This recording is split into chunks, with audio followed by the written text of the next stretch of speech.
ஒரு ஆடியோ லான்ச்லேயும் கூட சொல்லியிருந்தாரு, படம் பண்ணுறோம் அப்படின்னா அவங்க கஷ்டப்படுறாங்கன்றதெல்லாம் நான் கண்டுக்கவே மாட்டேன், எனக்கான பிடிவானம் வந்து அந்த சீனை முடிக்கணும் அப்படின்றாரு. இது நல்ல குணம்னு நினைக்கிறீங்களா? நல்ல குணம்னா ஒரு படைப்பாளிக்கு தான் நினைச்சதை ஒரு பேப்பரில் நம்ம ஒரு விஷயம் எழுதிடுவோம், அதை இன்னொருத்தட்ட கன்வே பண்ணி அது அவங்களுடைய பெர்ஃபார்மன்ஸ் வாங்குறதுக்கு அது ரொம்ப கஷ்டம்.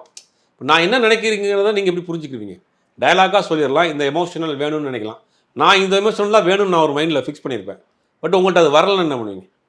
அப்போ நான் எழுதுகிறப்போ ஒரு எமோஷனல் ஃபீல் பண்ணி எழுதியிருப்பேன், அது எமோஷனல் உங்கள்கிட்ட இருந்து வரலன்னா திருப்பி ரீடேக் போவோம் அது கடைசி வரைக்கும் திருப்தியாக வர வரைக்கும் பண்ணுவாங்க. சில நேரம் கோவப்படுவாங்க. மலையாளம் இருக்க கூட்டம் படங்கள்லாம் ஒரு கிட்டத்தட்ட 2-3 மொபைல் உடச்சிட்டாப்லையாம் கோவத்தில் தூக்கி போட்டு. அந்த அளவுக்கு ரொம்ப ஒரு கோவம் தான் அவருக்கு இந்த அளவுக்கு டெம்ப்ட் இது பண்ணதுன்னு நினைக்கிறேன். ரொம்ப கோபமான ஒரு நபர், பிடிவாதக்காரர்.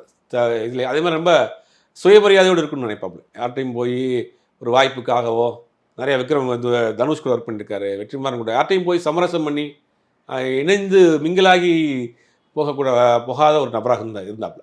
அது கூட அவருடைய சினிமாவுக்கு அது ஒரு அன்ஃபிட்டான ஒரு குவாலிட்டியாக இருக்கும். அதெல்லாம் கூட அவருடைய அடுத்தடுத்த மூவ்மெண்ட்டுக்கு ஒரு தடங்களாக இருந்திருக்கும்னு நினைக்கிறேன். அவர் அது மாதிரி எல்லாத்தோடையும் ஒன்றிணைஞ்சு ஒர்க் பண்ணியிருந்தாருன்னா இப்போ ஒரு நல்ல நிலைமையில இருந்திருக்கலாம். ஒன்றிணைந்துனா சில பேருடைய கேரக்டர் நம்ம மாற்ற முடியாது. அவர் என்ன நினைக்கிறாப்ப, நான் என்னுடைய வேலையே கரெக்டாக இருக்குது, அதுக்காக நான் போய் ஏன் அடுத்தவன்கிட்ட போய் கை கட்டணும்? அதுக்கு இன்றைக்கி வந்து எல்லாத்துக்கும் ப்ரொமோஷன் ஆகிப்போச்சு. அந்த ப்ரொமோஷன்லாம் ஆரம்பத்துலேருந்து பண்ணாங்க. ஒரு 2 பெரிய வெற்றி படங்களை கொடுத்துட்டு தனக்கான ப்ரொமோஷன் தான் பண்ணிக்கிறவே இல்லை.